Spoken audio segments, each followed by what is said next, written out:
Hey, Amba here, and today's topic is Ahimsa, non-violence. And we have, of course, that also in religious tradition, it says, "Thou shalt not kill." So, Ahimsa, it can be called a central principle of yoga. And when we learn yoga, we learn that we don't want to harm ourselves nor any other being. It can be a human being or an animal or even Mother Earth. We don't want to hurt that one either. We give up harsh language and harmful gossip. And if we think of peace and yoga, a person, Mahatma Gandhi, comes to mind. Um, he thought that peace is something that must be embodied in our actions. And if we think about Martin Luther King Jr., he told us, love your enemies. And actually, he was inspired by Gandhi. And it's really sad that both of them got assassinated. But they also say that if you die in that way, you take a lot of karma with you from the world.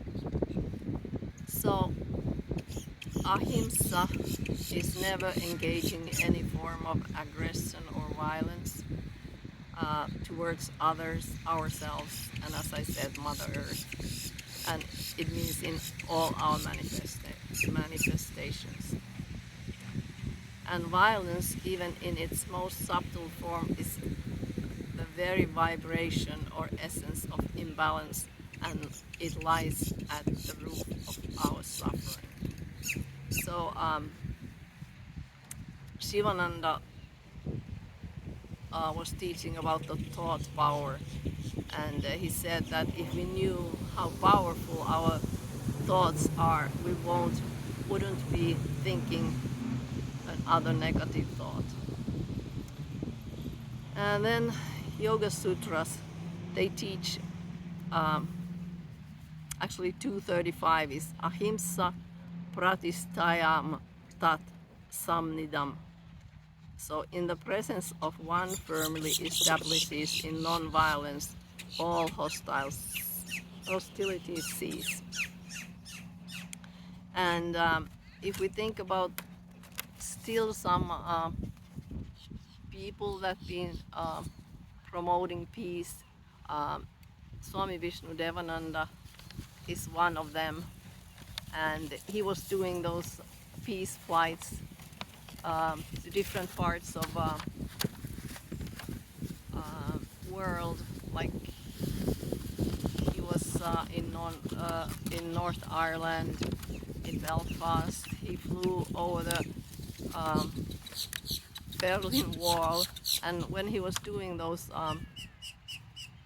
flights, I was like, oh my God, why is he doing those? He could get killed, but no, he was very, how I say, firm in his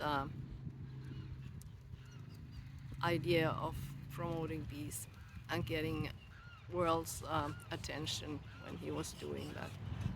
And if we think about the Swamis, their presence is so strong. Like there's a story when Swami Vishnu-Devananda was in Belfast, and there was the soldiers from both sides. He just went there and sat in a corner of the street, and all those soldiers just came and sat with him. So there was no hostilities at that moment. But how do we practice this non-violence in our lives? So we can contemplate any and all aspects of violence. Is it anger or harming somebody? and from the gross to the subtle level, which we might have in our life. And journaling is a good way, so we can journal what comes up and then organize them in terms of our priorities, so that we can change. And we should deal with any aspects of our self-image that needs healing. And we, we should we should be practicing letting go of that image. And one good way is to mirror our own selves.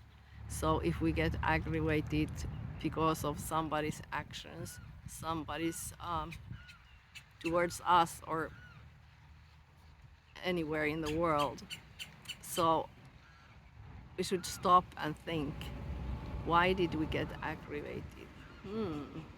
Maybe I have that same thing in me, but I haven't noticed it, and I'm covering it, that I get angry or upset with somebody else.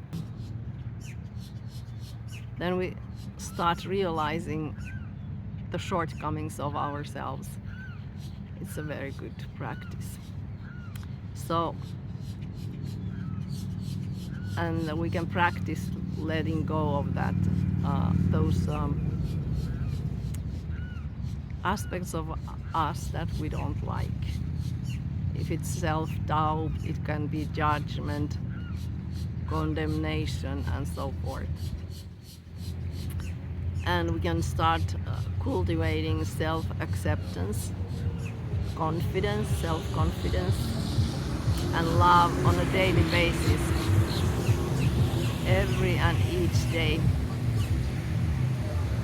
And then the breathing, we can breathe in peace and out, in and out, peace, peace, peace, peace. So the key for our practice is mindfulness.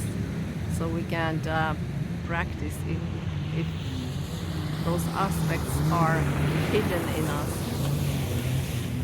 And journaling is really good. And I do thankfulness journaling, because that shifts our perspective to things. So I hope this was helpful. Practice, practice, practice.